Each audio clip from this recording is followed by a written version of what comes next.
Hello दोस्तों, नमस्कार, आदाब, सत श्री अकाल। क्या हाल है आप लोगों के? उम्मीद करता हूं अच्छे होंगे, सब कुछ कुशल मंगल होगा, सुरक्षित होगा। दोस्तों, जिस तरीके से सिचुएशंस चल रही हैं, परिस्थितियां बदल रही हैं दिन प्रतिदिन, अगर आप देखते हैं तो यहां आप लोगों को अब्राहम अकॉर्ड के ऊपर इजराइल और फ़िलिस्तीन के मामले में, इजराइल और यूएई के मामले में काफ़ी ज़्यादा हम लोगों को फोकस करना पड़ रहा है, क्योंकि टॉपिक इस तरीके का है कि छोटी छोटी चीज़ों के ऊपर बहुत सारे एंगल्स आप लोगों को समझाने हैं। तो बहुत से स्टूडेंट्स जो गाली गलौज कर रहे हैं, प्लीज़ मत किया करो यार, बहुत लो लेवल का लगता है। ठीक है, तो असलियत में यहाँ मामला ये है कि भारत के लिए अच्छी खबर कैसे है।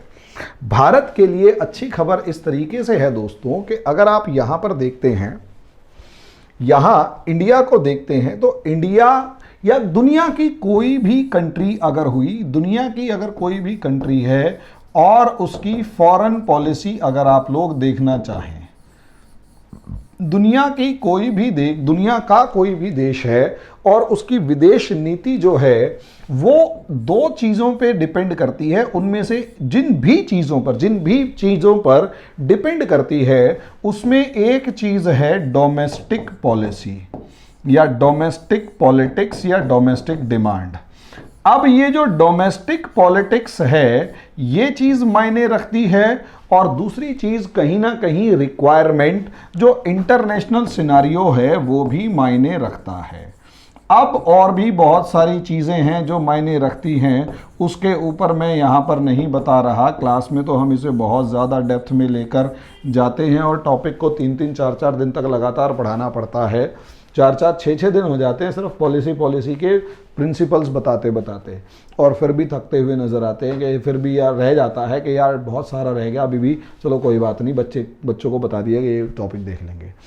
भारत की फॉरेन पॉलिसी के अंदर भी दो चीज़ें मेजर तौर पर, बड़े तौर पर दिखाई देती हैं, और जब आप इस इजराइल और फिलिस्तीन के मामले में देखते हैं तो एक तरफ यहां पर अरब कंट्रीज खड़ी हुई हैं, और इस अरब कंट्रीज में सबसे ज्यादा इंपॉर्टेंट सऊदी अरेबिया खड़ा हुआ है, और यहां इस सऊदी अरेबिया के अंदर दो इंपॉर्टेंट धर्म स्थान मक्का और मदीना मौजूद हैं। यहां पर फिलिस्तीन मौजूद है, और इस फिलिस्तीन के मामले में इजराइल जो है वो एग्रेसर की फॉर्म में दिखाई दे रहा होता है, और किसके लिए? यहाँ पर मुस्लिम्स के लिए।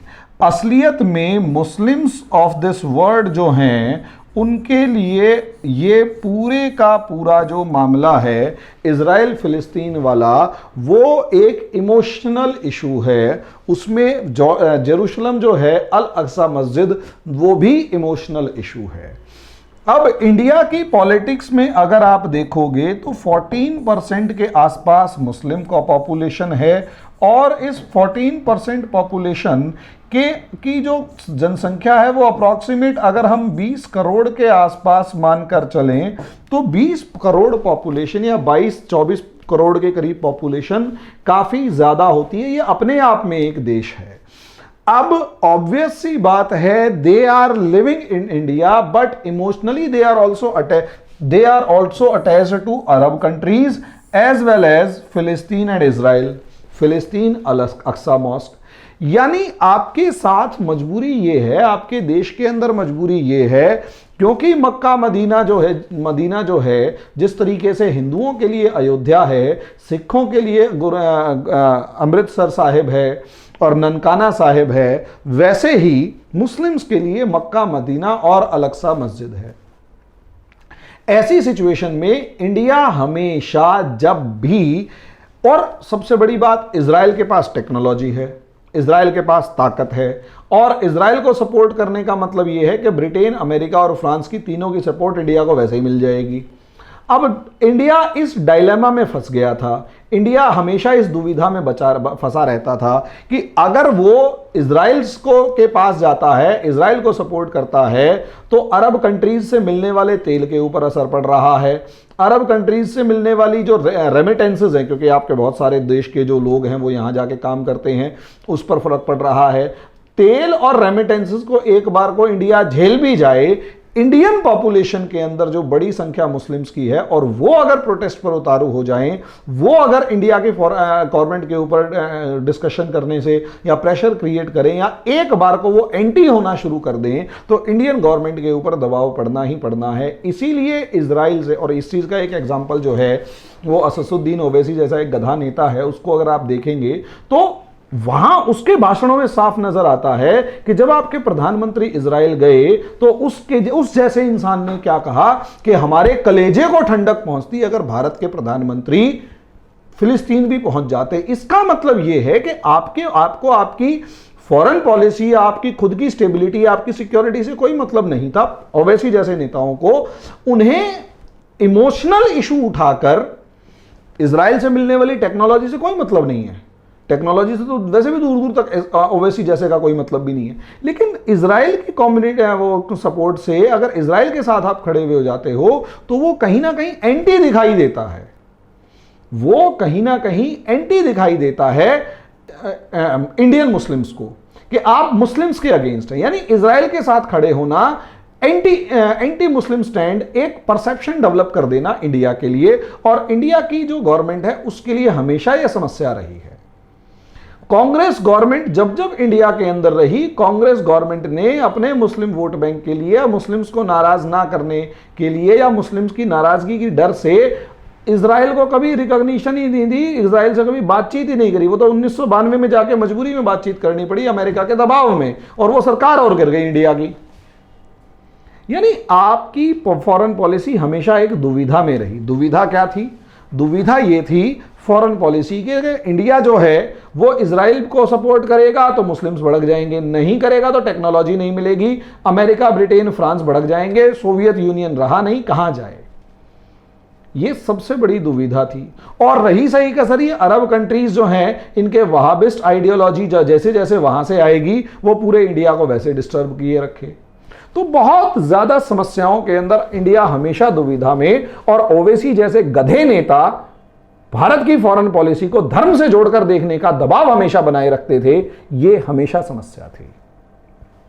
धर्म और फॉरेन पॉलिसी को इंडिया साथ लेकर चलता था। आज जो आपको बॉर्डर के ऊपर समस्या आ रही है वो उस वजह से है, इन गधों की वजह से। जो नेता है ना ये ओवैसी जैसे, इन जैसे गधों की वजह से इंडियन फॉरेन पॉलिसी धर्म को लेकर, धर्म को ढोते हुए जब चल रही थी तो फंसी हुई थी।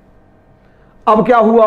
अब यह हुआ कि इजिप्ट ने और जॉर्डन ने और लेबनान ने तो पहले रिकॉग्नाइज कर रखा था। अब अरब कंट्रीज का एक इंपॉर्टेंट देश, बहुत इंपॉर्टेंट देश यूएई जो है, यूएई, समझे, यूएई, ये जो बहुत इंपॉर्टेंट अरब देश यूएई है, उसने इजराइल से दोस्ती कर ली। अब क्या होगा?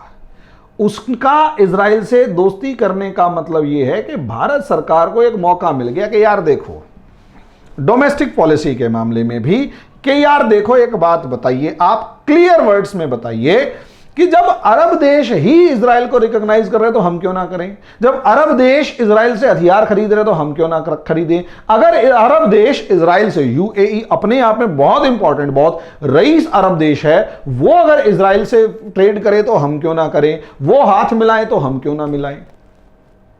तो कहीं ना कहीं काउंटर बैलेंस करने के लिए डोमेस्टिक पॉलिसी, थोड़ी पॉलिटिक्स में जो ये एक रेडिकल मुस्लिम वाले ओवैसी जैसे नेता थे, उनको काउंटर करने के लिए ये आर्ग्यूमेंट है। लेकिन यहां आमिर खान की बड़ी गंदी राजनीति नजर आई है, वो मैं नेक्स्ट वीडियो में बताऊंगा।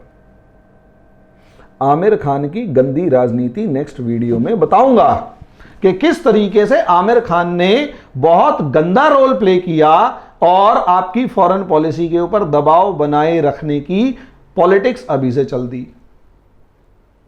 वो सब चीजें आपको बताई जाएंगी। लेकिन यहां समझिए, इंडिया के लिए वैसे ये खुशखबरी है और इंडियन गवर्नमेंट के लिए खुशखबरी है कि अब इंडिया क्रिस्टल क्लियर वे में अरब देशों का सपोर्ट करता हुआ, अरब देश और इजराइल की जो दुविधा में फंसा हुआ था कि एक तरफ अरब देश थे और दूसरी तरफ इंडिया होता, दूसरी तरफ इजराइल होता था और बीच में इंडिया फंसा हुआ होता था। अब जब अरब देश और इंडिया, इजराइल ही मिल गए तो इंडिया को तो कोई समस्या ही नहीं है, मोस्ट वेलकम। कोई प्रॉब्लम नहीं, कोई समस्या नहीं। और इंडिया अब क्लियर वर्ड्स में डोमेस्टिक पॉलिसी भी इंडिया के फेवर में आएगी और ये भी इंडिया के और एक इंडिया की बहुत बड़ी दुविधा का अंत हो गया है, दुविधा का अंत हो गया है। बाकी नेक्स्ट वीडियो में, अभी तक के लिए इतना ही। धन्यवाद।